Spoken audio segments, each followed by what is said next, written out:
Hello weekend crafter! Welcome back to the Craft Time Studio. I'm Ange, and for today, I just want to share with you what I'm doing for Christmas ornaments using polymer clay. For my color palette, I'm sticking with Tiffany blue and white. I'm putting the recipes for these custom blends in the description below in case you want to make them.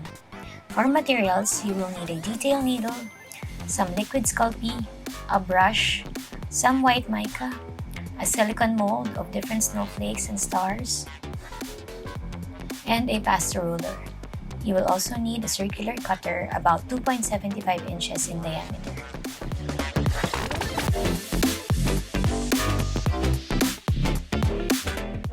First, let's clean out our work area.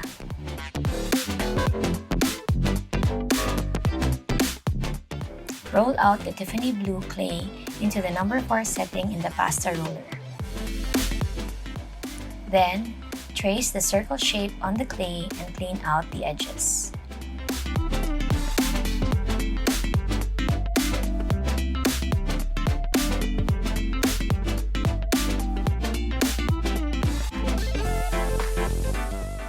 Then, bring out the silicone mold of the Christmas tree. Because I want some extra shine, I brush the mold with some white mica first. Then, I press down the white clay onto the mold.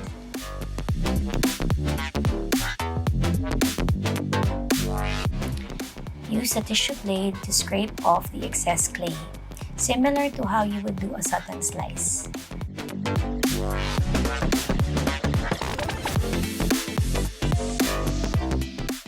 Repeat this 2 more times.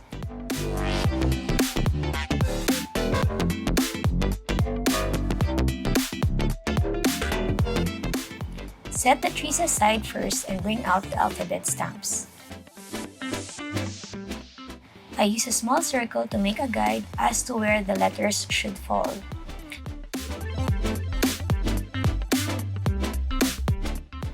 Then, I started with the middle letter in the word Christmas, which was the letter S.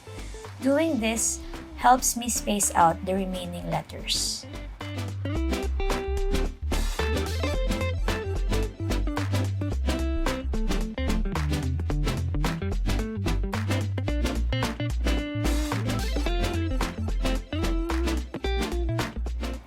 Next, let's position the trees. Because these trees are a bit thick, I put some liquid Sculpey at the back of each of them just to make sure they don't detach after baking.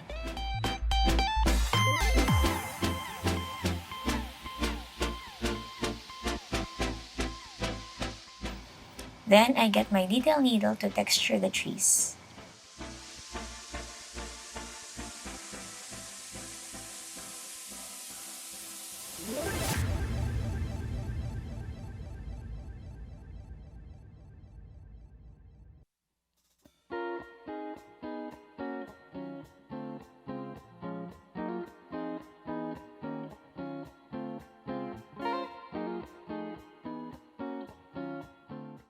As I want to have different heights for the trees, I cut some of the branches off to have 3 different sizes. I also cut the trunk of the tree and attach them back to the end of each tree.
For that final Christmas touch, I use my silicone mold to make a star on each of the trees.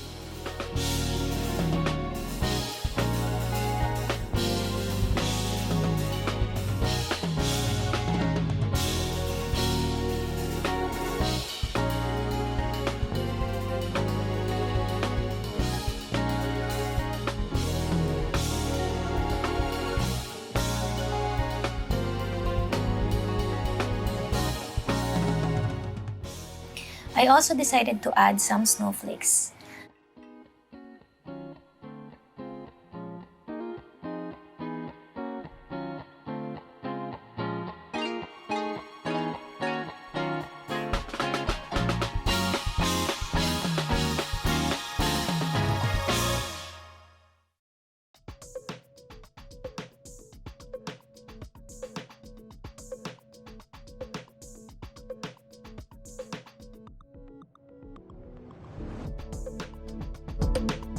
And then I place a hole on top of the ornament, using again the S as the center.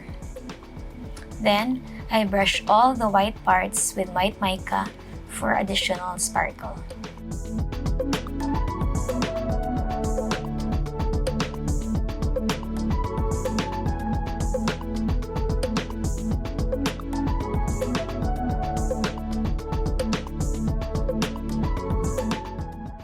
I also use my fingers to really rub the mica in.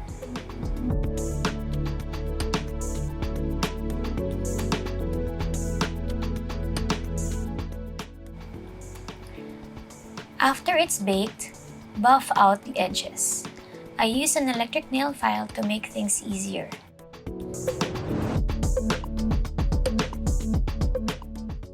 Then, I brush out all the dust and excess mica.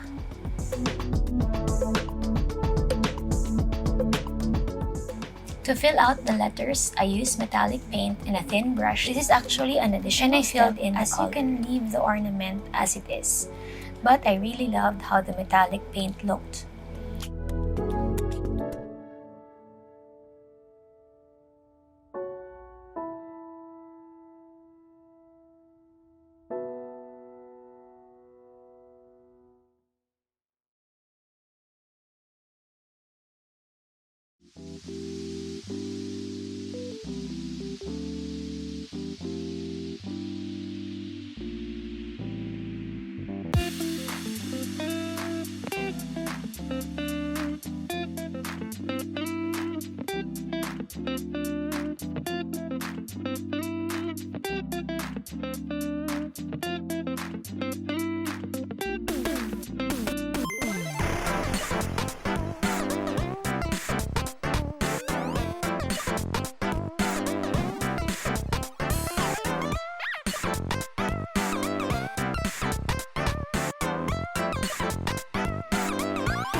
And for the final step, I sealed everything with Sculpey glaze.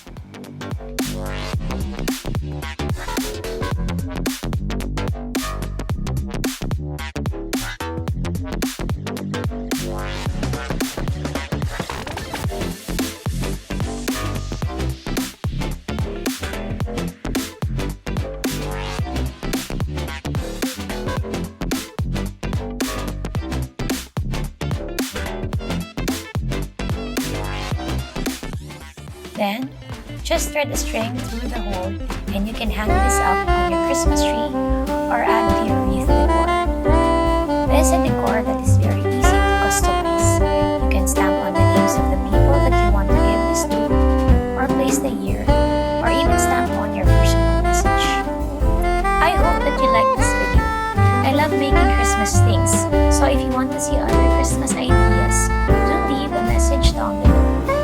If you want to know what I'm up to during the week, check out my IG at crafttime.ph.